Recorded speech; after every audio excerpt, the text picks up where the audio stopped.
தளபதி விஜய் நான் வந்து ஒரே ஒரு ஃபோன் காலில் எங்கள் படத்தை தமிழ்நாட்டில் இருக்கிற எல்லாரும் திரும்பி பார்க்க வச்சாரு.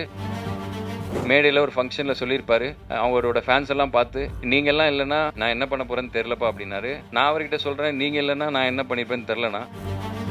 ஹீரோன்னா பொதுவாக படத்தில் அம்மாவை காப்பாற்றுறவங்க, இல்லை ஆபத்தில் இருக்க காப்பாற்றுறவங்க அம்மா இல்லை. என்னை வச்சு படம் எடுத்த ப்ரொடியூசரை காப்பாற்றிட்டேன்னா அன்றைக்கி நான் ஒத்துப்பேன் நான் ஹீரோ அப்படின்னு சொல்லி.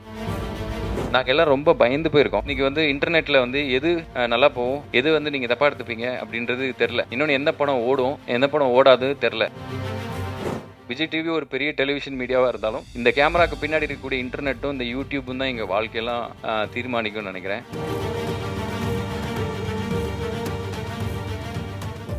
எல்லாரும் என்னை மன்னிச்சுக்கணும். இங்கே வந்து பேசின எல்லாருமே என்னோட என் மேலே இருக்கிற அன்பின் காரணமாக கொஞ்சம் மிகையாக என்னை புகழ்ந்ததுனாலையும் என்னை இது பண்ணதுனால எனக்கே ரொம்ப சங்கோஜமாக இருக்குது. எனக்கு உங்கள் நிலைமையெல்லாம் ரொம்ப புரியுது. தயவு செஞ்சு அதை பெருசாக தப்பாக எடுத்துக்கூடாது. சாரி. ஓகே, சரிங்க. என் அம்மா அப்பாவுக்கு நன்றி இந்த இடம் வந்ததுக்கு. அண்ட் பாக்யராஜ் சாருக்கும் நெல்சன் திலீப் குமார் சாருக்கும் அவர்னால தான் எனக்கு இந்த ஒரு நாலேஜ் கிடச்சிருக்குன்னு நம்புகிறேன் அவங்களால. ஸோ அவங்களுக்கு நன்றி. அண்ட் இந்த வாய்ப்பு கிடைக்கிறதுக்கு முக்கியமான காரணம் என்னென்னா, இந்த பிக் பாஸ்ன்ற ஒரு ஷோ தான் நினைக்கிறேன். அந்த ஷோவில் வின் பண்ணது தான் நினைக்கிறேன். ஸோ அதுக்கு வாய்ப்பு கொடுத்த பெரிய மனிதர்களுக்கும் அதில் எனக்கு ஓட்டு போட்டு ஜெயிக்க வச்ச அந்த மக்களுக்கு தான் இது சேருமே தவிர, நான் நல்லா நடிப்பேன் அது இது யாருக்குமே தெரியாது. ஸோ இது வந்ததுக்கு சோல் ரீசன் பிக் பாஸ்ன்ற ஷோ, அதுக்கு என்னை ஜெயிக்க வச்ச அந்த மக்கள் தான். ஸோ அவங்களுக்கு என் லைஃப் உயிர் இருக்கிற வரைக்கும் நான் உண்மையாக இருக்கணும்னு நினைக்கிறேன். இன்னொரு விஷயம், படத்தில் நல்லா நடிக்கணும். இந்த மாதிரி மேடையில் ப்ரெஸ் மீட்லலாம் நடிக்கக்கூடாது அப்படின்றத நான் இங்கே நான் உங்ககிட்ட ஒரு உறுதிமொழி மாதிரி சொல்லிக்கிறேன். தேங்க்யூ. ஸோ இந்த படம் எல்லாரும் ஒரு ஒரு விஷயம் சொன்னாங்க. நான் என்ன சொல்லணும்னு ஆசைப்பட்றேன்னா, முதல்ல இந்த படத்தோட டெக்னீஷியன்ஸ், நான் படத்தில் எப்போவுமே பின்னாடி நின்று வேலை பார்த்துருக்கேன். ஸோ ஒரு ஒரு வாட்டியும் படத்தில் நின்று வேலை பார்க்கும்போது அந்த படத்தை பற்றி எல்லாருமே பேசும்போது நம்மளை பற்றி யாரும் சொல்ல மாட்டாங்களா அப்படின்னு நிறையா யோசிச்சிருக்கேன். பட் இன்றைக்கி யோசிச்சதை தாண்டி ரொம்ப ஓவராக இருக்குது. இப்போ பார்த்தா இன்டர்நெட்டில் நைட்டு ஃபுல்லாக போட்டு செஞ்சுருவாங்க போட்டிருக்கு, அந்த மாதிரி இருக்குது. ஸோ அதனால் இந்த படம் இங்கே மவுண்ட் ஆகிருக்கிறதுக்கு முக்கியமான காரணம் நான் நினைக்கிறது டைரக்ஷன் டீம், அந்த அசிஸ்டன்ட் டைரக்டர் பசங்க எங்கே இருக்கீங்களோ வாங்க. அப்படியா? சரிங்க. அவர் சதீஷ் அதெல்லாம் நீங்கள் சொல்லிடுங்க. ஸோ நானும் ஒரு அசிஸ்டன்ட் டைரக்டர்னால I wanted to give them the honour. Thank you. எல்லாருமே ரொம்ப சிறப்பாக வேலை செஞ்சுருந்தீங்க. And cinematographer Babu sir, thank you, ரொம்ப நன்றி. நம்மளோட படத்துக்காக இவ்வளவு தயாராகுது அப்படின்னா ஆர்ட் டைரக்டர் அவர்களுக்கும் என்னுடைய மனமார்ந்த நன்றி. நம்ம படத்துக்கு ஒரு செட்டு ஆகுது, நம்ம படத்துக்கு சினிமாட்டோகிராஃபி இவ்வளோ நல்லா நடக்குது அப்படின்னு சொல்லும்போது எனக்கு இது என்ன நடக்குதுன்னே புரியல. அந்த மாதிரி இது நம்ம படம் தானா, ஏன் இப்படி பண்ணுறாங்க, அந்த மாதிரி இருந்தது. ஸோ அதுக்கு ரொம்ப நன்றி sir. Thank you so much. And Nivas bro, முதல்ல இந்த படம் இப்படி ஒரு படம் இருக்குதுன்னு சொல்லும்போது நான் ஃபஸ்ட்டு ஜியோ ஹாட் ஸ்டாரில் நானே எழுதி இயக்கி நடித்து அப்படி ஒரு படத்துக்கு சைன் பண்ணியிருந்தேன். ஸோ அந்த படத்தை பண்ணிகிட்டு இருக்கும்போது தான் இந்த ஆஃபர் வந்தது. ஸோ அது கொஞ்சம் லேட் ஆனதுனால இதை பண்ணேன். ஸோ அப்போ இந்த படத்தை பண்ணுறதுக்கு எனக்கு ஜியோ ஹாட் ஸ்டாரை அனுமதிச்சதுக்கு அவங்களுக்கு ரொம்ப நன்றி கடன் பட்டிருக்கேன். Thank you so much. அண்ட் எந்தவித அக்ரிமெண்ட் சைன் பண்ணியிருந்தாலும் கூட என்னை நீங்கள் இதுக்கு அலோவ் பண்ணியிருக்கீங்க. தேங்க்யூ. அண்ட் அந்த படம் ஃபஸ்ட்டு பேசும்போது நம்மளுக்கு யார் கரெக்டாக தெரிஞ்சவங்களா இல்லையா அப்படின்னு தெரியாதுல்ல. ஸோ அந்த மாதிரி பயந்துக்கிட்டே இருக்கும்போது எனக்கு ஃபஸ்ட்டு ஹோப்பே நிவாஸ் ப்ரோ தான். Nivas bro he's such a wonderful music director. And அவர் டிசர்வ் பண்ணுற பிளேஸ் இன்னும் கிடைக்கலன்னு நினைக்கிறேன். நேற்று படம் பார்த்துட்டு இதுவரைக்கும் நிவாஸ் ப்ரோ பண்ண எல்லா படத்தோட பாட்டை பற்றி உங்கள் எல்லாருக்குமே தெரியும். RR one of the best work நேற்று பண்ணதில் அவர் பண்ணது. அந்த படத்தை கிளைமேக்ஸ் பக்கம்லாம் அவர் அவரோட வாய்ஸில் கத்தி தொண்டை தண்ணி கிளிய கத்தி ஒன்று பண்ணியிருக்காரு. எனக்கு கையெல்லாம் ஐ மீன் என்ன சொல்கிறது, எனக்கு ரொம்ப சந்தோஷமாக இருந்தது. Thank you so much Nivas bro. And அப்புறம் டைரக்டர் சார், இவர் ராகவ் மிர்டாத் அப்படின்ற பேர் என்ன அப்படின்னு சொன்னால், மிர்டாத்ன்றது ஒரு ஃபிலாசபருடைய பேர். ஸோ அது ஒரு ஃபிலாசபருடைய பேரை தன்னுடைய பேரோட சேர்த்து அப்பா பேர் போட வேண்டிய இடத்துல அவங்க சேர்த்து வைக்கணும் அப்படின்னா அவர் எவ்வளோக்கு எவ்வளோ ஒரு லைஃப்பில் டீப்பான அர்த்தங்களை சொல்லணும்னு நினைக்கிறாரு அப்படின்ற ஒரு நல்ல தாட்டு உள்ள ஒருத்தர். ஸோ அவர் ஒரு ஜென்சிக்கு ரொம்ப ஒரு டீப்பான ஒரு விஷயத்த எப்படி வந்து லேயர் பண்ணி குடுக்கணுன்றது தெரிஞ்ச ஒரு டைரக்டர். இன்னொன்னு எல்லாரும் இன்னைக்கு சொன்ன எல்லா பாராட்டும், எல்லாம் நடிச்சு கிடிச்சு எல்லாரும் சொல்றாங்கல்ல, அது எந்தில்ல. தயவு செஞ்சு நான் எடுத்துக்கவே மாட்டேன். சாரி. அது எல்லாமே டைரக்டரோடது. அவரு சொன்னத நடிச்சதுனால தான் மட்டும் தான் எனக்கு இது கிடைச்சிருக்கு. Thank you so much. எனக்கு ஒரு கிரவுண்ட் குடுத்துருக்கீங்க. இது ஒரு ஃபர்ஸ்ட் படம். இவ்வளோ பேர் பாராட்டக்கூடிய ஒரு இடத்துல என்னைய வச்சிருக்கீங்க. ரொம்ப ரொம்ப நன்றி. உங்களுக்கு நான் ரொம்ப நன்றி கடன் பட்டுருக்கேன். லைஃப்ல மறக்க மாட்டேன். அண்ட் இந்த படத்துல வந்து எல்லாருமே டைரக்டர்ஸ். இவர் ஃபர்ஸ்ட் டைரக்டர் அப்படின்னா, செகண்ட் டைரக்டர் வந்து நம்மளுடைய எடிட்டர் ஜான் ஆபிரகாம் சார். எங்க இருக்கீங்க? ஆமா சார். அவர் வந்து he himself a director. So அவரு வந்து ஒரு ஸ்டோரி எழுதி பண்ணா கூட, அவரு வந்து அத டேபிள்ல வேற மாரி மாத்துனாரு. Thank you sir. நீங்களும் எனக்கு ஒரு பெரிய உறுதுணையா இருந்திருக்கீங்க இந்த படத்துல. உங்களோட வொர்க் வந்து எனக்கு ரொம்ப சந்தோஷம். Thank you so much. And 3வது டைரக்டர் யாருன்னு பார்த்தீங்கன்னா, நம்ம ப்ரொடியூசர். இப்போ வந்து அசிஸ்டன்ட் டைரக்டர்ஸ் யாருமே ஒரு ப்ரொடியூசர் கிட்ட கதை சொல்லி ஓகே பண்ணுறதே ரொம்ப கஷ்டமாக இருக்குது. இது ப்ரொடியூசரோட கதைன்றதுனால ஈஸியாக ஓகே ஆயிடுச்சு. இன்னொன்று, எல்லாருமே ப்ரொடியூசர் சுரேஷ்ன்றாங்க. பேருமே சுரேஷ்ன்னு இருக்கு. அவர் யார், ஃபோட்டோ கிட்ட பார்க்கணும்னு நீங்கள் ஆசைப்பட்டீங்கன்னா, அமெரிக்காவில் இருக்காரு. WWFலாம் பார்த்தீங்கன்னா ரோமன் ரெயின்ஸ்னு ஒரு ஆள் இருப்பார். அவர் மாதிரியே இருக்கக்கூடிய ரோமன் ரெயின்ஸ் அண்டர்டேக்கரும் சேர்ந்தா எப்படி இருப்பாரோ அந்த மாதிரியான ஒரு இது. He's nice gentleman, wonderful gentleman. படம் இன்னும் ஒரு வாரத்தில் இங்கே ரிலீஸ் ஆக போகுது. ஆனால் அவர் அமெரிக்காவில் இருக்கக்கூடிய ஃப்ரெண்ட்ஸுக்கெலாம் ஃப்ரீயாக போட்டு காட்டி விளாண்டுக்கிட்டு இருக்காரு. ஸோ அந்த மாதிரி அவர் வந்து அமெரிக்காவில் இருக்கக்கூடிய தமிழர்கள் எல்லாருமே படம் பார்த்துட்டு ஜாலியாக அங்கே இருக்கிறனால அந்த அந்த ஒரு ஜாலியில் அவர் அங்கேயே இருக்கார். இந்த நேரத்தில் அமெரிக்காவில் பார்த்து இந்த எங்களோட படத்தை பார்த்து அப்ரிஷியேட் பண்ண எல்லா அமெரிக்கா வாழ் தமிழர்களுக்கும் என்னோட மனமார்ந்த நன்றி. தேங்க்யூ. அண்ட் ப்ரொடியூசர் அப்படின்னும் போது, இப்போ நமக்கு ஒரு ஃபர்ஸ்ட் படம் பண்ணுறோம் அப்படின்னா, நிறைய பேருக்கு ஓகே வந்துட்டாங்க அப்படின்னு ப்ரொடியூஸ் பண்ணுறதே ஒரு பயம்தான். இப்போ நானே காசு வச்சுருந்தா புதுசாக வர்றவனை நம்பி காசு கொடுப்பனான்னு டவுட்டு தான். என்னைய நம்பி கோடிக்கணக்கில் காசு கொடுத்ததுக்கு வந்து இன்னைக்கு ஆக்சுவலி எங்கள் அப்பா இருந்திருந்தா அதுக்கு ரொம்ப தேங்க்ஸ் சொல்லியிருப்பாரு. ப்ரொடியூசர் சார், ரொம்ப நன்றி. என்னை நம்பி இவ்வளோ கோடிக்கணக்கில் செலவு பண்ணியிருக்கீங்க. இது வந்து இதை வந்து நான் என்ன சொல்கிறது, இப்போ நடந்தது எதாவது கூட தப்பாயிடக்கூடாது. ஏதோ ஒன்று இதுவாகி சும்மா ஏதாவது ஓவராக பேசினா, இப்போ ரீசெண்டாக எல்லாம் படம் குப்பை மாதிரி எடுத்து வச்சுட்டு வாயை பார்த்தியா அந்த மாதிரி நிறைய இடத்துல இருக்குல்ல. ஸோ இல்லைன்னா நல்ல படத்தை கூட நம்ம ஓவராக வாய் பேசிட்டு அதுக்கப்புறம் நேராக பார்த்தா இதைத்தான் விடிய விடிய வச்சு ஒட்டிக்கிட்டு இருந்தீங்களா அந்த மாதிரி திரும்புவாங்கல்ல. ஸோ அந்த மாதிரி ஆயிடக்கூடாதுன்னு ரொம்ப பயமாக இருக்குது. இன்னொன்று, நம்மளுக்கு வந்து லாஸ்ன்றது ஒன் ஃபில்ம் அவே தான் இருக்குது. ஆனால் ப்ரொடியூசருக்கு லாஸ்ன்றது வந்து கோடிக்கணக்கில் காசு இருக்குது. ஸோ அதனால் நம்ம எல்லாருக்குமே நான் அதுக்கு ரொம்ப பொறுப்புள்ள ஆளாக ஃபீல் ஆகுறேன். ஸோ எல்லாருமே ஹீரோன்னு சொல்கிறாங்க, இதுன்னு சொல்கிறாங்க. ஹீரோன்னா பொதுவாக படத்தில் அம்மாவை காப்பாற்றுறவங்க, இல்லை ஆபத்தில் இருக்க காப்பாற்றுறவங்க அம்மா இல்லை. என்னை வச்சு படம் எடுத்த ப்ரொடியூசரை காப்பாற்றிட்டேன்னா அன்றைக்கி நான் ஒத்துப்பேன் நான் ஹீரோ அப்படின்னு சொல்லி. ஸோ சுரேஷ் சார், உங்களுக்கு வந்து நிறையா பணம் வரணும் இந்த படம் மூலமாக. இன்னும் ரொம்ப நிம்மதி இல்லாமல், அதாவது நாங்கள் எல்லோரும் சந்தோஷமாக பேசிகிட்டு இருக்கோம். 2 வருஷம் காமெடி படம் எடுத்துகிட்டு சிரிக்கவே இல்லை. மூஞ்சில் யார் மூஞ்சிலுமே சிரிப்பே இல்லை. ஒரே சண்டைக்காடு எல்லாம் மாறி மாறி. ஏதாவது ஆர்ஆர் வந்து மியூசிக் ஒன்று போட்டு கொடுங்க ப்ரோ சீக்கிரம் அப்படின்னா, மியூசிக் வந்தால் தானே போடுவார். உடனே மியூசிக்னா உட்காந்தானே வர்றதுக்கு அது எப்படி வரும் அது? அவர் வந்து அவர் எல்லாத்துக்கும் ஒரு ஸ்பேஸ் வேணும்ல. அவர் டைரக்ட் பண்ணும்போதே அப்படி பண்ணி இவர் உட்காந்துட்டாங்க, ஓகே ரெடி அப்படி இப்படின்னு பார்த்துட்டு, எக்ஸ்கியூஸ் மீ சார், இந்த ஆர்டிஸ்ட் சீக்கிரம் பண்ணுன்றாங்க. அந்த மாதிரி ஒருத்தங்க கேட்டாங்க அப்படின்னா, இந்த ப்ரெஷரில் தான் ஒர்க் பண்ணியிருக்காங்க. இங்கே வந்து சந்தோஷமாக சொல்கிறாங்களே தவிர, எல்லார் மனசுலையும் அவ்வளோ பெயின் இருக்குது. இதெல்லாம் இந்த படம் சரி பண்ணிடணும். நீங்கள் எல்லாம் இந்த படம் முடிஞ்சதுக்கப்புறம் எல்லாருமே வந்து ஒரு நல்ல நிலைமைக்கு போயிடணும். இதுக்கப்புறம் கஷ்டப்பட முடியாது, காண்டா இருக்குது. இதே ஏரியாவில் சும்மா வாய்ப்பு தேடி சுற்றிட்டு இருந்த நமக்கு வந்து இப்படி ஒரு இது நடந்திருக்கு எனக்கு தெரியுது. இது இங்கே பேசும்போதோ, இன்டர்நெட்டில் தனியாக யூடியூப்பில் பார்க்கும்போதோ, ஓவராக படுறாடே அப்படின்னு அந்த மாதிரி இருக்கும்.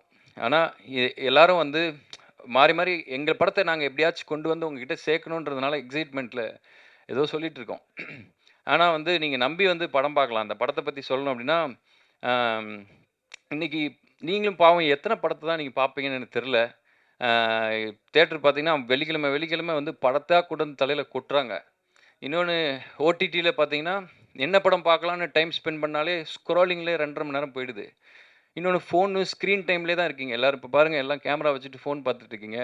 ஸோ இந்த அளவுக்கு ஸ்க்ரீன் டைம்லேயே நம்ம இருக்குது அப்படின்றதுனால, எங்கள் படத்தை பார்க்குறதுக்கு ஒரு நல்ல ரீசன் என்ன அப்படின்னா, உங்கள் கண்ணை கெடுக்காத ஒரு அழகான கூல் டெம்பரேச்சரில் படம் கொடுத்துருக்காரு எங்கள் சினிமாட்டோகிராஃபர். அண்ட் வந்து தேவையில்லாத விஷயங்கள்லாம் சொல்லாமல், உங்களை போட்டு தொந்தரவு பண்ணாமல், ஒரு அழகான எடிட்டிங்கில் சீக்கிரமாக உங்கள் டைமை மதித்து ஒரு படம் சீக்கிரமாக முடிகிற மாதிரியான ஒரு படம் கொடுத்துருக்காரு எங்கள் எடிட்டர். அண்ட் வந்து ரொம்ப இன்னைக்கு இருக்கக்கூடிய உங்களுடைய பசங்க, நான்லாம் வந்து எங்கள் அம்மா சொல்லி திருந்தல, நான் சினிமா பார்த்து திருந்தின பையன். நிறையா சமூக உணர்வு, நிறையா விஷயங்கள், இன்னும் வந்து என்ன சொல்கிறது, நிறையா சில விஷயங்கள்லாம் பண்ணக்கூடாது அப்படின்றதெல்லாம் சினிமா பார்த்து தெரிஞ்சுக்கிட்டவன் தான் நான். ஸோ அப்படிப்பட்ட விஷயத்த ஒரு நல்ல ஒரு மெசேஜை சுகர் கோட் பண்ணி உங்களுக்கு கொடுத்துருக்காரு எங்கள் டைரக்டர். அண்ட் இந்த எல்லாத்துக்குமே வந்து நிவாஸ் தான் வந்து இதில் ஹீரோ. அண்ட் அவர் தான் வந்து இதில் இந்த படம் வர்றதுக்கு முன்னாடி, நான் நடிக்கிறதுக்கு முன்னாடி எல்லாருக்கும் தெரிஞ்ச ஒரு ஃபேஸ் நிவாஸ் அவர் தான். அவருக்கு கொடுத்தது தான் இந்த ப்ராஜெக்ட்டுக்கு பிளெஸ்ஸிங். Thank you so much. நாங்கள் எல்லாருமே சேர்ந்து இது எங்கள் படம், ஒருத்தரும் அவங்கவுங்க படம் மாதிரி வேலை செஞ்சுருக்கோம். கண்டிப்பாக நீங்கள் கொடுக்குற பணம் வேஸ்ட் ஆகாது. நீங்கள் எல்லாரும் போய் ஃபேமிலியோட குழந்தையெல்லாம் நம்பி பக்கத்தில் உட்கார வச்சுட்டு பார்க்கலாம். அண்ட் இது வந்து என்னோட படம் இல்லை, இது ரொம்ப ஓவராக இருக்குது. இது வந்து என்னோட படம் கிடையாது ஆக்சுவலி. இது ஒரு 3 ஹீரோ சப்ஜெக்ட். இவர் அண்ட் அவங்க அண்ட் பப்பு, மைக்கிள், நான் எல்லாரும் சேர்ந்து நடித்த படம். மைக்கிள் ப்ரோ வந்து அவர் ஹிம்செல்ஃப் அ ஹீரோ. அவர் எத்தனையோ படம் ஹீரோவாக பண்ணியிருக்காரு. அவர் வந்து சிவகார்த்திகேயன் நான் இருக்கும்போது விஜய் டிவியில் வந்து நெக்ஸ்ட்டு சினிமா இண்டஸ்ட்ரியில் அவர் வந்து பயங்கரமாக சாதிக்க போகிறாருன்னு எல்லாராலையும் ஆன்டிசிபேட் பண்ண ஒருத்தர். 2வது ரோலில் இருந்துட்டு அது அங்கே உட்கார்றதுக்கு கொஞ்சம் ஒரு மாதிரி இருக்கும், எனக்கு தெரியும். நான் இங்கே உட்காந்துருக்கேன். ஸோ அந்த இடத்துல உட்காந்துருக்கேன் நான். அது நீங்கள் இல்லை, நான். ஸோ அதனால் ஹிம்செல்ஃப் அ ஹீரோ. இது அவர் படமும் கூட. அவர் அப்புறம் விஜே பப்பு, அவர் வந்து மலையாளத்தில் இப்போ வந்து ஒரு பெரிய ஒரு ப்ரொடக்ஷனில் ஒரு பெரிய ஹீரோவோட, சொல்ல விரும்பல, ஒரு பெரிய படம் பண்ணிட்டு இருக்காரு. அவரும் ஒரு ஹீரோ. அண்ட் அவர் வந்து ஒரு குட்டி தனுஷ் நமக்கு. ஸோ அந்த நான் இந்த 3 பேர் உடைய படம் தான் இது. அண்ட் எங்கள் படத்தில் வந்து ஒரு குட்டி நயன்தாரா, ஒரு குட்டி அதித்தி ராய் ஹைதாரி இருக்கிறாங்க. இவங்க 2 பேருமே அவங்கள ஒரு மாதிரி ஷிஃப்ட் ஆல்ட் பிடிச்சி மினிமைஸ் பண்ண எப்படி இருப்பாங்களோ அந்த மாதிரி இருக்காங்க. நீங்கள் 2 பேருமே இந்த படத்துக்கு அப்புறம் அந்த 2 ஹீரோயின்ஸை விட பெருசாகணும் அப்படின்னு சொல்லி நான் இயற்கையை வேண்டிக்கிறேன். Thank you, thank you so much. And இந்த படத்தோட பெருமை, இந்த படத்தை பார்க்குறதுக்கு நீங்கள் உள்ளே வரணும் அப்படின்னா அதுக்கு முக்கியமானது ஃபேஸஸ். இப்போ நான் எப்படி நடிப்பேன், நான் என்ன பண்ணுவேன் அப்படின்றது எனக்கே தெரியாது. இன்னொன்று, இவங்க சொல்கிறதெல்லாம் பார்த்தா நம்ம படத்தை பற்றி தான் பேசிக்கிட்டு இருக்காங்களா, இல்லை வேறு எதையாச்சும் பார்த்துட்டு வந்து மாற்றி பேசிட்டு இருக்காங்கன்னு எனக்கும் தெரில. இன்னொன்று, நான் நடித்ததுனால என் படத்தை எனக்கு எப்படி சொல்லணுன்றது எனக்கு தெரியல. ஸோ நான் நடிச்சிருக்கேன், வேலை செஞ்சுருக்கேன், டேரக்டர் சொன்னது கேட்க தெரியும். நானும் ஒரு டேரக்டர் அப்படின்றதுனால, டேரக்டர் ஆகணும்னு நினைக்கிறேன் அப்படின்றதுனால, டேரக்டர்கிட்ட ஒபீடியண்ட்டாக அவர் சொல்கிறத ஒபே பண்ணி நடிக்க தெரியும். நான் அதை பண்ணியிருக்கேன். அது நல்லா இருக்கா இல்லையான்னு தெரியல. என் டேரக்டருக்கு பிடிச்சிருக்குன்னு சொன்னார். ஸோ அவர் வழியாக அவர் நினச்ச படத்தை எடுக்கிறதுக்கு நான் அவருக்கு உதவி பண்ணியிருக்கேன்னு நினைக்கிறேன். Thank you, thank you so much. And இந்த படத்தில் வந்து அந்த ஃபேஸஸ் வந்து அந்த போயிடுறேண்ணா. Charlie sir, Saranya ma'am and Devadarshini ma'am, இவங்க தான் வந்து இந்த படத்தோட ஃபேஸஸ். இவங்க ஒத்துக்கிட்டதுனால தான் யார்கிட்ட சொன்னாலுமே வந்து ஒரு படம் பண்ணுறேன் அப்படின்னு சொன்னால் கேட்பாங்க, யார் யார் என்னென்னு சொல்லி கேட்பாங்க. ஸோ அப்போ சார்லி சார் பண்ணுறாங்க, சரண்யா மேம் ஓ சூப்பர், அப்புறம் ஹீரோவாக யார் பண்ணுறாங்கன்னு கேட்பாங்க நம்மகிட்டே. ஸோ அப்போ அது நான் தாங்க அப்படின்ற மாதிரி சொல்லி, நான் அப்படின்னு சொல்லி கொஞ்சம் கொஞ்சமாக நம்பி, இன்னொன்று வந்து படத்துலேயே வந்து பார்த்தீங்கன்னா ஜூனியர் ஆர்டிஸ்ட்ஸ் எல்லாரும் உட்காந்துருப்பாங்க, நம்ம நடுவில் நடிச்சுக்கிட்டு இருப்போம். அப்புறம் ஹீரோ டைரக்டர் வந்து மைக்கில் சொல்லுவார், எல்லாரும் திரும்பி ஹீரோவை பாருங்க அப்படின்னா எல்லா ஜூனியர் ஆர்டிஸ்ட் எங்கே அப்படின்வாங்க. அந்த மாதிரி நிறைய குட்டி குட்டி விஷயங்கள்லாம், அது காமெடியாக பண்ண விஷயங்கள்லாம், பட் ஸ்டில் சில விஷயம்லாம் ஹார்டாக ஹிட் ஆகும்ல. ஸோ அந்த மாதிரி நிறைய விஷயங்களாம் தாண்டி தான் இந்த படம் வந்திருக்கு. ஸோ இன்னொன்று என்னென்னா, நாங்கள் எல்லாம் ரொம்ப பயந்து போயிருக்கோம் ஆக்சுவலி. ரொம்ப பயமாக இருக்குது. இன்னைக்கு இங்கே நடந்ததை பார்த்தாலும், நீங்கள் சொன்னதெல்லாம் இது பண்ணாலும் கூட, இது வந்து இன்னைக்கு வந்து இன்டர்நெட்டில் வந்து எது நல்லா போகும், எது வந்து நீங்கள் தப்பாக எடுத்துப்பீங்க அப்படின்றது தெரில. இன்னொன்று, எந்த படம் ஓடும், எந்த படம் ஓடாது தெரில. இன்னொன்று, எந்த கதை நல்ல கதை, எந்த கதை நல்ல கதையில் பண்ணக்கூடாதுன்னு தெரியல. இன்னொன்று, சில விஷயங்கள் நம்ம இப்போ பேசும்போது கீழே வந்து அதை எதுக்காக வந்து பெருசாக ஸ்ப்ரெட் ஆகுதும் அப்படின்னும் தெரியல. ரொம்ப ஒரு வித்தியாசமான உலகத்தில் வாழ்கிற மாதிரி எனக்கு ஒரு ஃபீலிங் இருக்குது. இங்கே இருக்கிற எல்லாருமே இந்த யூடியூபர்ஸ் தான் எனக்கு வந்து விஜய் டிவி ஒரு பெரிய டெலிவிஷன் மீடியாவாக இருந்தாலும், இந்த கேமராவுக்கு பின்னாடி இருக்கக்கூடிய இன்டர்நெட்டும் இந்த யூடியூப்பும் தான் எங்கள் வாழ்க்கையெல்லாம் தீர்மானிக்கும்னு நினைக்கிறேன். நினச்சா ஒரு நைட்டில் எல்லாரும் என்ன வேணாலும் ஆகலாம், நாளைக்கு என்ன வேணாலும் ஆகலாம் அப்படின்ற மாதிரியான ஒரு இதில் தான் இருக்குது. நாங்கள் இன்னும் இறுக்கமாக, இன்னும் ரொம்ப பயமாக, பதட்டத்தோடு இருக்கோம். இந்த படம் வந்து கண்டிப்பாக அவங்க எல்லாருக்குமே பிடிக்குன்ற ஒரு நம்பிக்கையில் இருக்கோம். இந்த படத்தை பார்க்குறதுக்கு ஒரு நல்ல ரீசன் சொல்லணும் அப்படின்னா, இன்றைக்கி நீங்கள் பார்க்குற ஒரு ஒரு ஃபுட் டெலிவரி ஆப்பில் நீங்கள் பார்க்குறீங்க அப்படின்னா, நிறைய சாப்பாடு இருக்கும். எந்த சாப்பாடை நீங்கள் ஆர்டர் பண்ணணும்னு தெரியாது. ஆனால் பன் பட்டர் ஜாம் எல்லா ஊர்லேயும் எல்லா கடையிலையும் கிடைக்கும். நீங்கள் அந்த பசிக்குது அப்படின்னா பன் பட்டர் ஜாமை எந்த கடையில் வேணாலும் நம்பி சாப்பிட்லாம். குழந்த ஃபீவராக இருந்தாலும் சாப்பிட்லாம், வயசானவங்களும் சாப்பிட்லாம், அமெரிக்காவில் இருந்தாலும் சாப்பிட்லாம், எங்கே இருந்தாலும் சாப்பிட்லாம், வயிறை கெடுக்காது. ஸோ அப்படி ஒரு சேஃபான ஃபுட். இந்த படமும் ஒரு சேஃபான படம். நீங்க போனீங்கன்னா உங்களுக்கு ஆ ரொம்ப உங்கள தொந்தரவு பண்ணாத ஒரு படம். நீட்டா இருக்கும் அப்படின்னு நம்புறேன். And Lankesh sir, thank you so much. Thanks for supporting.